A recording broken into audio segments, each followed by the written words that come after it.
This is Jonathan Ferguson, the Keeper of Firearms and Artillery at the Royal Armouries Museum in the UK, which houses a collection of thousands of iconic weapons from throughout history. And I'm your host, Dave Jewett, and today we're checking out more weapons of Arena Breakout Infinite to celebrate their Season 6 update. I always forget to take hearing protection into the firing range, so firing sustained shots will cause the player character to develop like temporary tinnitus. Are you kidding? Oh yeah, I just saw it. Hearing saw loss. it flash up. Oh my god, that's insane. Now I may have missed that in other games that we've covered, but I like the idea of having to take hearing protection or there's an effect in game is new to me. Kind of impressive. This episode is brought to you by More Fun Studios for Arena Breakout Infinite Season 6 update. This update is live right now and comes with a new PvE mode, Hostile Sector, featuring new extreme weather and enhanced and aggressive hostile forces. There is also a brand new mastery system allowing players to tweak their playstyle by applying points to a variety of combat, survival, and support-driven perks. There are also 2 new weapons, both of which we'll be checking out today. You can check out Arena Breakout Infinite for free right now by using our link in the description. Thank you again to More Fun Studios for sponsoring this episode, and now we'll get into the video.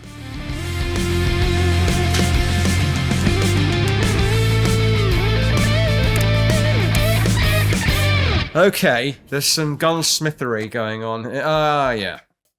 The AR-57. I tried to catch you out by stripping it down as much as possible. Yeah, well, it did. It's very unique. Did throw me off. I only really got it when the mag was on, I think. Yeah, I can't remember if this is ever sold as a complete weapon or if it's just an upper. This looks like it's just an upper because you can see where it doesn't quite aesthetically fit the lower receiver. Quite an intriguing thing for those of you who didn't see this when it came out. If you think that's a P90 magazine, you're absolutely right. It is. And of course, the same round. The 5.7 round, 5.7, designed to drop onto an AR-15 lower receiver assembly and to use the magazine well as an ejection port. A bit like the actual P90 drops the cases out the bottom of the gun at the back.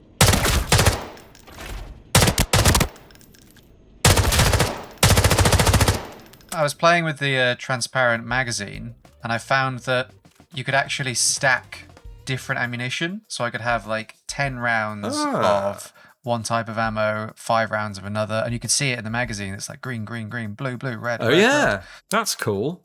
It's very fiddly to do, but like if you thought that you would benefit from 10 rounds of armor piercing ahead of 20 rounds of something else, because these are the capped 30 round mags as well. Oh, okay. You can do that. Yeah, is this your new ultimate P90 mag then? Not only is it transparent, but you can actually see the different rounds you've loaded.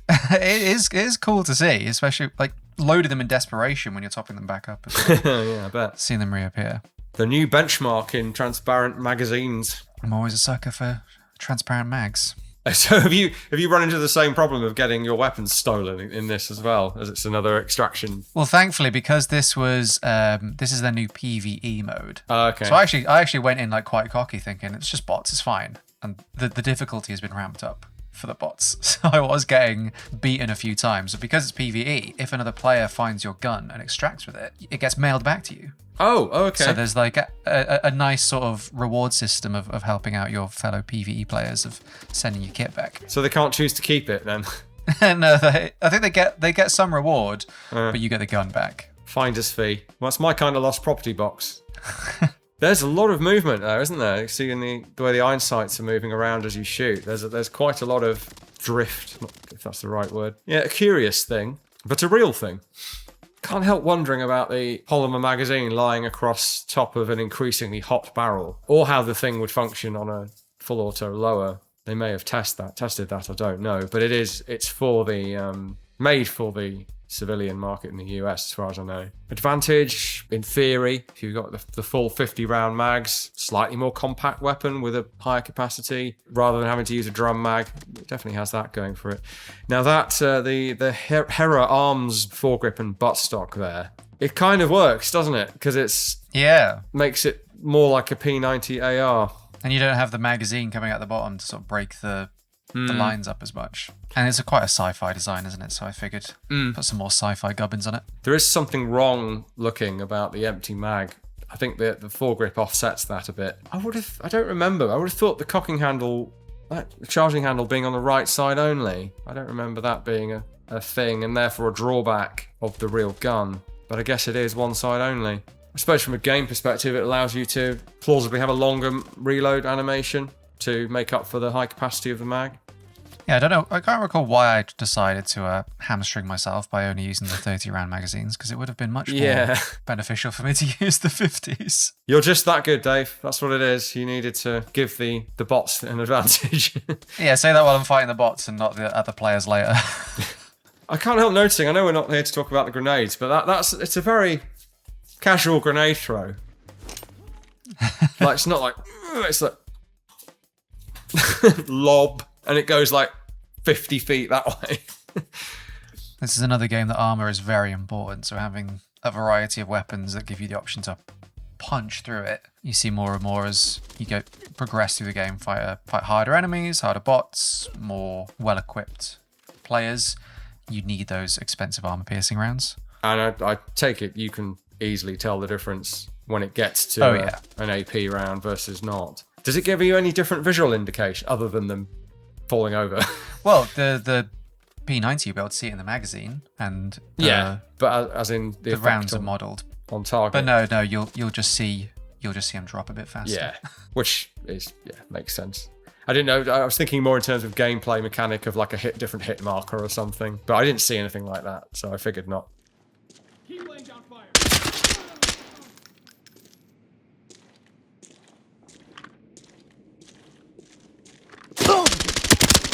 It's kind of a bit strange seeing these guns built up from like bare bones, where like you've just got a bolt carrier floating in space.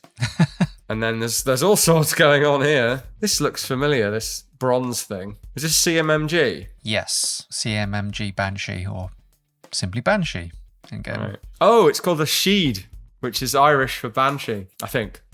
Or is it fairy? It's a folkloric creature. Yeah, actually, Banshee would be derived from the Irish. Anyway, relevance there. They've gone for an adjacent name rather than... Oh, are they calling it Banshee in the game? It's called Banshee in the game, but it's got Sheed on the weapon. So that's the fictional... Instead of CMMG, they've gone for a Irish folklore replacement to go with Banshee. I got there eventually. Yeah, I'd always think these are... Every company into the 2010s is trying to outdo each other for how can we make the AR-15 look different? Angles here, cutouts there, lightning panels there. And the whole trend of billet receivers where they're machined away from solid gave a very distinctive different look. And whereas this would have been quite distinctive when it came out, lots of companies do those billet receivers now. And they can blur a bit into one if you're not really up on your ARs. And I'm maybe more up on my historic ones than I am my current ones. So, but I think the bronze colour plus the billet made me think Banshee.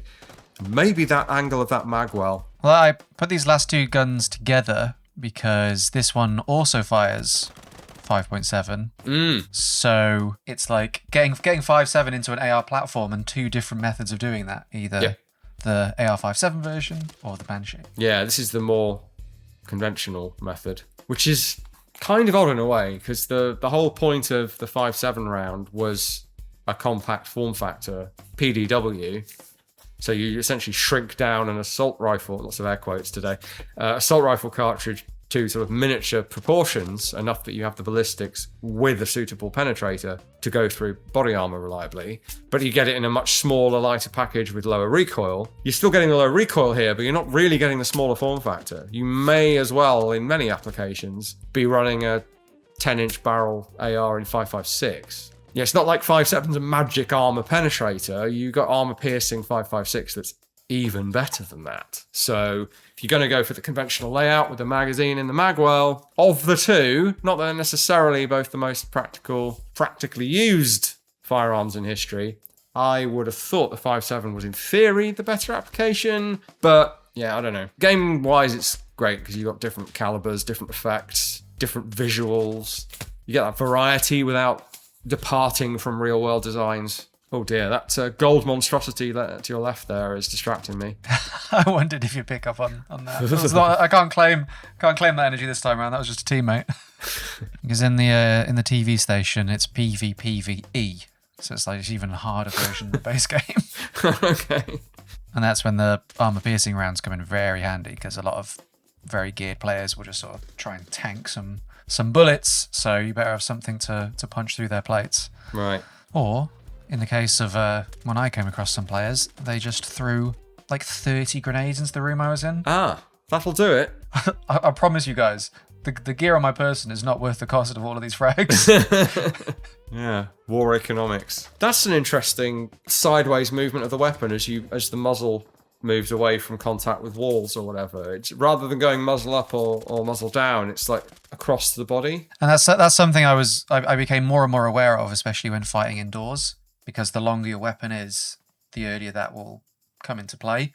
So if you're using a very long-barreled weapon, you feel yourself like just colliding with the environment a bit more, and that bringing the weapon to your body, preventing you from being able to fire. It gets a bit awkward. So these internal maps, a short submachine gun or a short barrel weapon, is much more applicable. Yeah, it's always good when that gets factored in.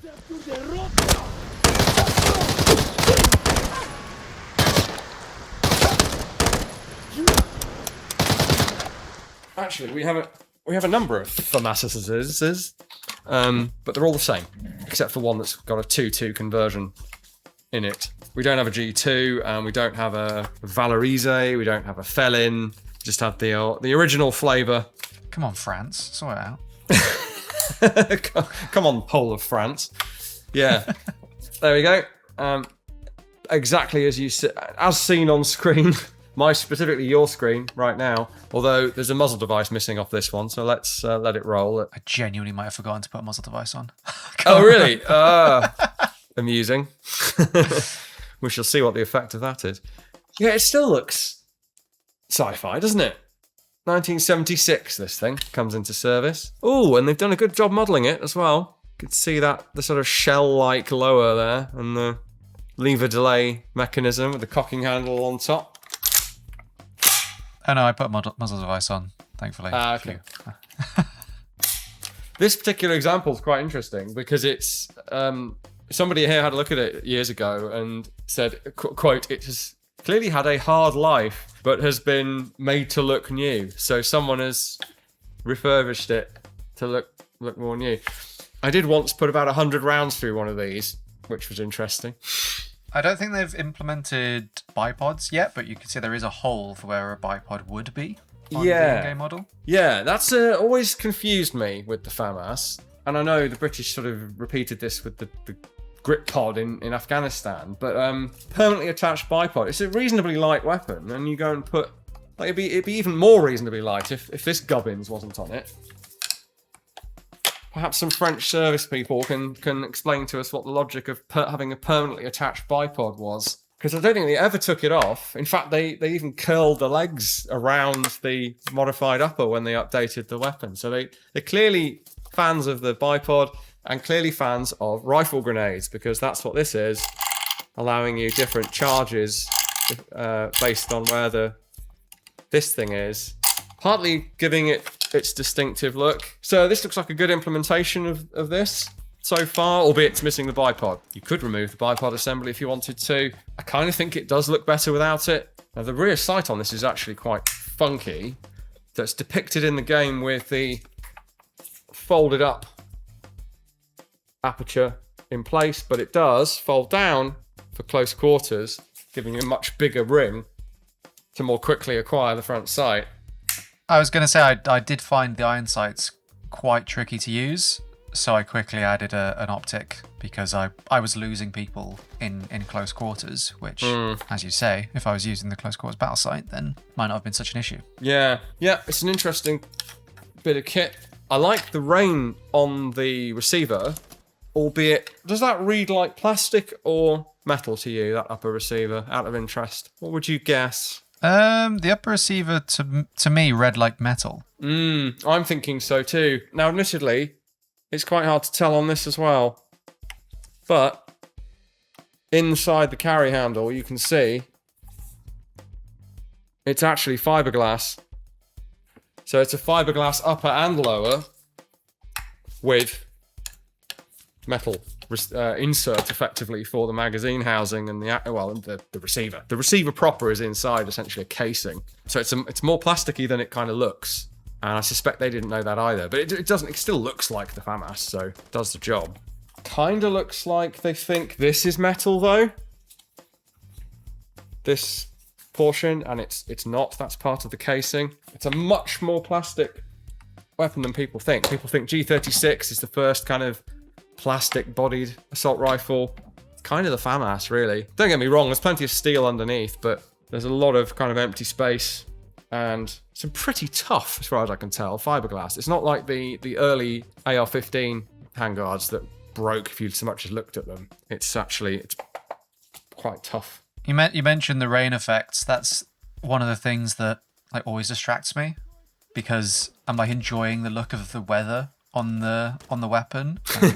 So like the way like the light is bouncing off the rain, and later in the snowy level, like seeing the snow accumulate in the weapon and then melt when you go indoors. Like stop looking at how good the weapon looks and actually focus, because you're about to lose this thing when someone actually comes around the corner and folds you in half. I did not leave it on burst for long either. Yeah, the burst's also weird on the FAMAS because you've got separate controls. Safe semi-auto on the trigger guard lever, and then you've got burst control of either 0 or 3 on this lever on the rear. Bit of an odd way to do it, but I suppose it means you're confident which mode you're in before you go into action with it. But, convertible to left and right as well, in a way that the SA-80 famously wasn't. Charging handles accessible from both sides anyway, and then you can swap the ejection with a cover, reversible cover, and changing the bolt group, reconfiguring the bolt group as well. And then the thing up front, if you've ever wondered, is actually a grenade sight that pops out for use with the rifle grenade that slots over the muzzle and launches off this sliding base ring.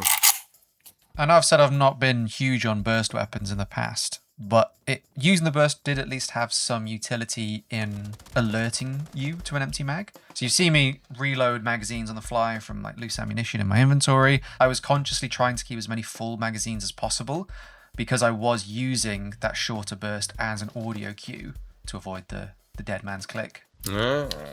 Signal me to reload. Its implementation has some gameplay value as well. If I had a sort of armchair criticism of the FAMAS, not that I've had to use one seriously, of course, but the one thing the SA-80, well, two things the SA-80 does better. One is the holding open, which this thing doesn't do at all. With the SA-80, it does lock open, and it has a very convenient catch for releasing the bolt. And the other thing is the magazine release, going back to magazine changes, which on the SA-80 is kind of where your thumb is. Now, famously, it would get bumped before it got the shroud put on it, all of that story. But on the FAMAS, it's nicely protected from getting bumped, but you've kind of got to reach up here and pull down on it and then rip your magazine out. Relatively slow on the magazine changes. They did seek to improve that with the G2, but that was only French Navy procured, and I don't think purchased in export form. But certainly an interesting weapon, kind of an iconic weapon for gamers, including the airsoft world. This was one of the early cool electric guns from Tokyo Marui back in the 80s, late 80s? No, 90s. Correct me if I'm wrong, might be late 80s even. It has that sort of anime look to it, I think. Did I hear that right?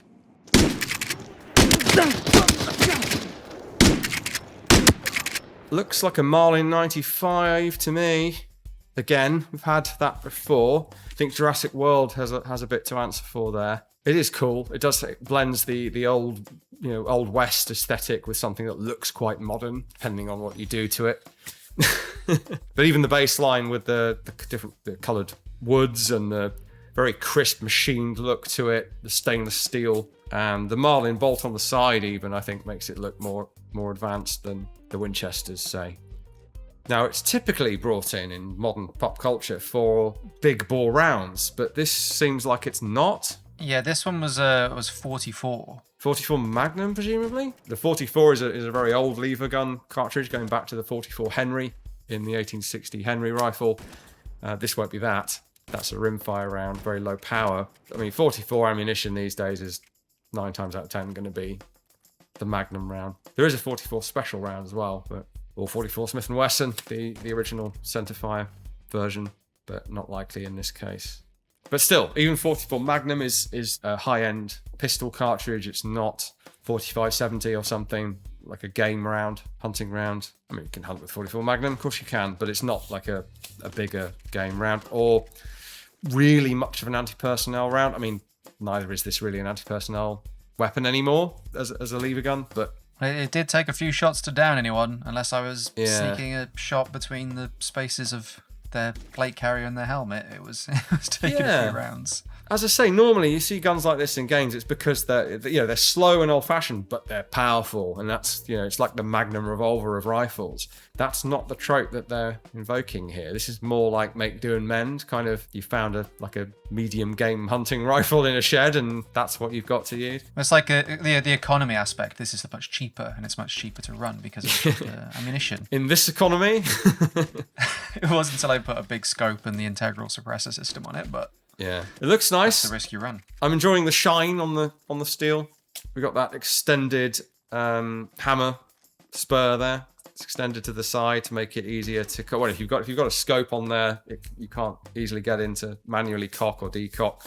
Hence the side extension on the hammer. These other players rocking up with like really pimped out AKs and M4s, aren't they? Oh, reliable. Yeah, well, a bit different now, as well as that girder-like buttstock. We've now got what looks like an integral suppressed barrel on there. Yeah, that's right. So you change the whole front end and add a barrel attachment. It comes in 2 parts when you customize the weapon. This is one of those that feels like it must be a real gun that I just haven't seen, or a real modification, I should say. It's a very specific shape. They could have just put a big can, like a reflex-style can over the barrel or something, but they haven't. They've encased the whole barrel and magazine tube. Kind of ruins the lines a bit, I would say. At one point, I wasn't able to catch it on recording, but one of the players that I accidentally bumped into in the PvE mode actually out loud said, "What are you using?" and then just ran away. We can't afford the Gucciest HK416s, but Getting gun shamed. It was overdue. I just like to use things to use them sometimes. Quite a lot of pink mist going on in this game, I've noticed. Yeah, that's really the only indication you get when you hit someone. Yeah. And with the lever action rifles and the bolt actions, you can choose when to bring the bolt back. It's not an automatic every time you click there's a fire and a bolt. So on longer range shots, you can fire, hold in the scope to see if you hit, and then cycle the bolt. Or the lever. Nice. That's good to have a practical reason, because I know some games do let you separately manipulate the action, or at least inspect the gun. To actually have a purpose is nice.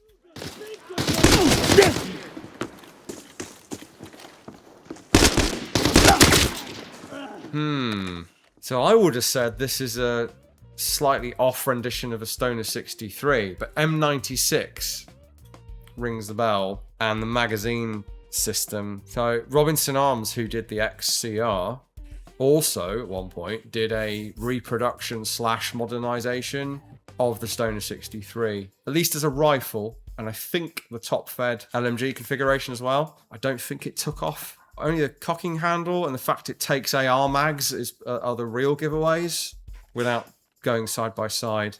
That and the name. A bold effort to bring back a very promising system from the 60s. I think it might have gone places had the M16 not already existed. So the biggest departure I could find when researching this was that this was a semi-automatic weapon only, but the game portrays it as 3-round burst. Oh, interesting. I mean, if you were an armed force somewhere in the world and you rang up Mr. Robinson and said, "Can we have 3,000 of these?" I'm sure he would have made it in a burst configuration for you. But yeah, I think the only sales were civilians in the US buying it semi-auto, including of the LMG style one, if I'm remembering that correctly.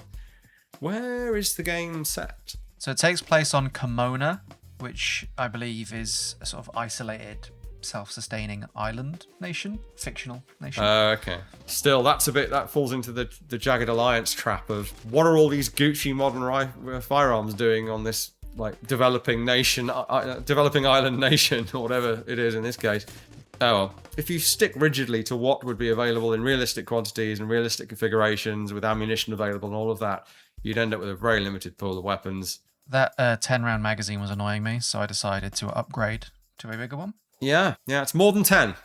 More than 10. Yeah, it's 10 times 10. I've never been very good at maths, Dave. At least that's why I have a calculator watch, although not at the moment.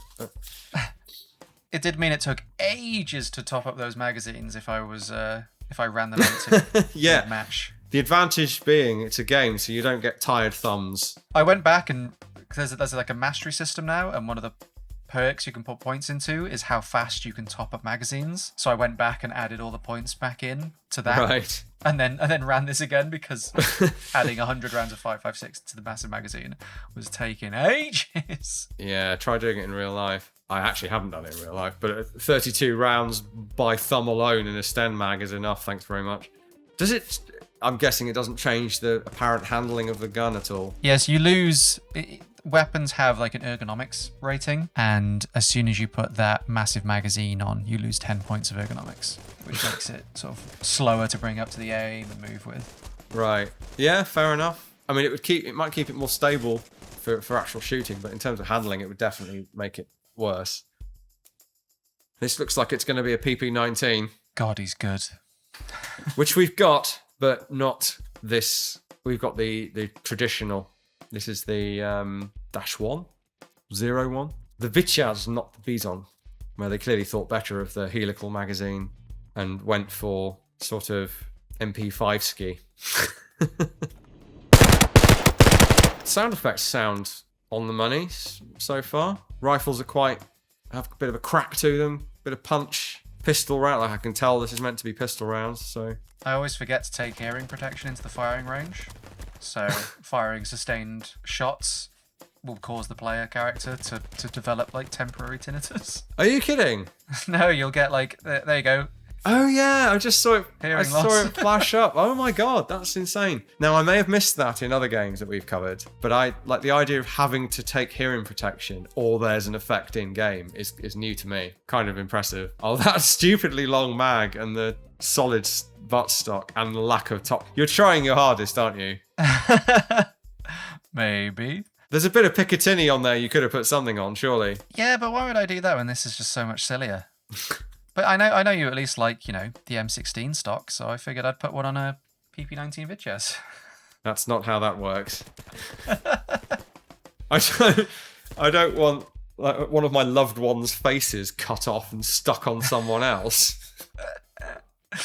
Bit of an extreme example, but yeah. And in fact, you have one because that Picatinny front trunnion block thing with the see-through iron sights is triggering me. Because there's nothing on it. Why is it there? I was making sure you get to appreciate the spring compressing and the bolt coming back and forth. Yeah, it's purely technical. It's not at all to wind me up.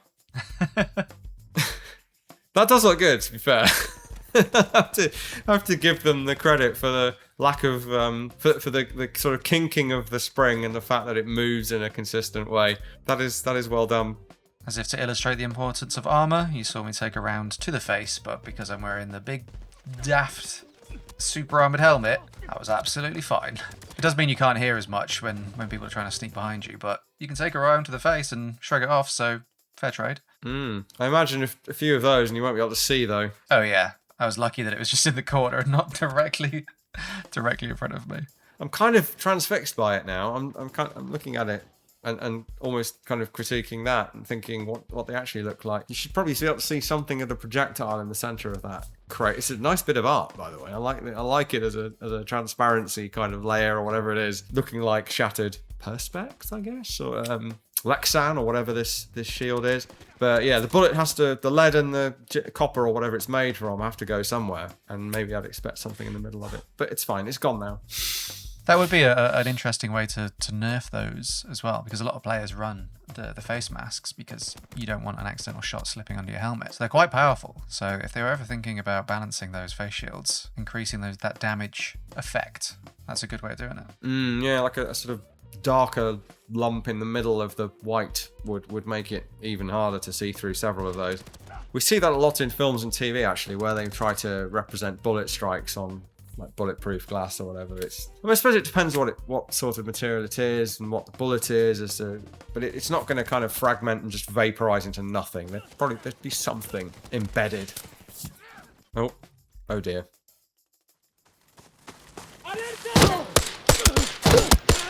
Ah, interesting. Chinese We've actually just recently acquired a Type 97 semi-automatic rifle, which this is the baby brother of, so does ring a fairly strong bell.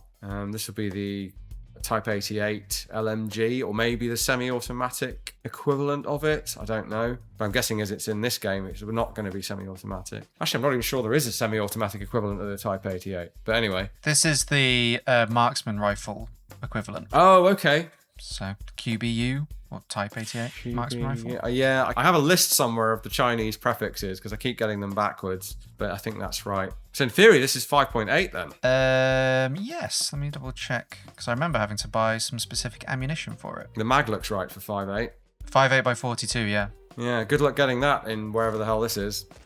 Well, it depends which ocean it's in, I suppose. Even then, 5.8 is not really available on the market. It's a military round per se. Yeah, I suppose the lack of bipod should have clued me in there. Yeah, quite an eclectic armory. Yeah, this game has stuff from everywhere, even old World War II weapons that some of the sort of bandits have. You'll sometimes see people rocking a grease gun or an MP40 or something even older. This was probably the punchiest weapon I used during my recording session. It sounds like it. If I can hit my shots. It's not very punchy if I miss. So they're doing the approximate ammunition readout thing. Yes, that depends on the magazine you use. If it's like a completely encased magazine that's all steel on all sides, you'll just be like, oh, it's about half. Yeah. If it's a transparent magazine or a magazine with witness holes, it'll say 20 left or 25 left. Also very cool.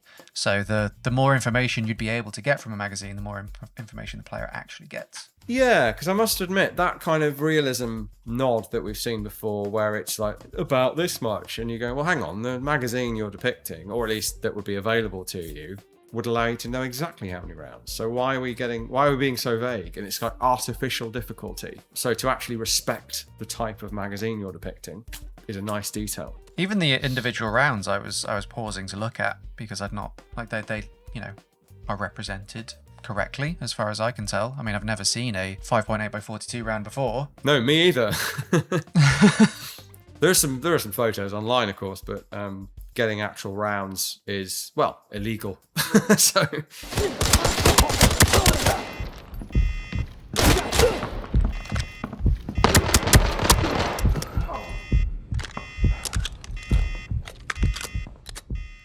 think this very bare bones looking pistol is the only other gun that I can get for you. And it's a relative rarity in the gaming world. The VZ52, or CZ-VZ52, called the CZ-52 in the game, and people call it that in real life as well. And yeah, another faithful representation, I would say. Ours is a very early one, so it has that. Actually, they look to have. Oh, I think I'm seeing a bit of early polymer deterioration there. It's not just the mottling of. Oh, it could be wear. Anyway, it's some sort of phenolic resin, bakelite type polymer, and it's looking not the best currently. But otherwise, it's in good condition and it has that very distinctive look to it. 1950s design, as the designation would imply. I've yet to shoot one of these. It'll be interesting. Slightly weird ergonomically for modern day Western European / American hands, but slightly unusual safety as well. I know we spoke about this detail last time we checked out this game, but I just love that you can pull a pistol out as a sidearm while keeping your primary in shot. That's the main thing I remember, actually. Even getting that first round in with one hand, it's really cool. It actually makes your sidearm feel like your backup weapon. Yeah. The only I think I said this last time, but the only other game I've had that in is Zero Caliber in VR, where you can just like take your hand off your primary and pull the pistol. But to be able to do that on a flat screen is good. Wasn't there a Call of Duty attempt to implement that at one point? Yeah, there are other games that have played with that detail, but I think it's the most impactful when you see it in a sort of survival milsim hardcore experience. But I hadn't actually seen this pistol before. I was unfamiliar with it, so I wanted to include it today. Yeah, so I imagine the reload would I have to pay attention, but should in theory be slower than a typical pistol. Maybe a little, because it's that heel release thing where you've got to get in at a funky angle and rip it out. It's not drop free. You can't access it with your shooting hand. This is just part of the construction. This is nothing to do with a mag catch. Would work with a two-handed grip as we see there, but it's not designed for it. It's certainly more comfortable to my hand than the Tokarev. Interestingly, looks to me like somehow you've got a super high grip on this thing that I don't think is actually possible in real life. Yeah, so it looks like, in the game, it looks like you're holding it like this, which is possible, but extremely uncomfortable, and you see the slide is almost grazing the player's hand. In reality, it has this huge hump here that means that the highest grip you can really get is that, which is visibly, it's a good 5-6 millimeters lower than what we see. I mean, admittedly, they're wearing gloves in the game, so maybe it's I don't know. I think it's because this is from the era of not like full-on bullseye bent elbow, but one-handed shooting, probably with a slight bend at least, and so that sort of hump is fine. These days, that gives you quite a sort of artificial, or not artificial, but an excessive feeling of height over bore, if not. I guess it is in reality, because the ball's up here and the web of your hand's all the way down there. Sort of thing you only notice if you get the real thing out or I guess an airsoft replica or something, and have a play with it. And you realise that realistically there should be a fair old visible lump of steel there. But it makes a nice change from the classic TT33 or whatever that you'd expect to fill that role. Thank you More Fun Studios for sponsoring this video. Remember, you can check out Arena Breakout Infinite for free right now by using the link in the description below. And thank you all for watching. Let us know what other games, movies, TV shows or beyond you'd like to see us break down on the channel. Massive thank you to all of our wonderful Patreon supporters, without whom we simply couldn't make cool content like this. There will also be links to support Jonathan and the Royal Armouries in the description below, so make sure you check those out as well. But until next episode, thank you again for watching, and I will see you very soon.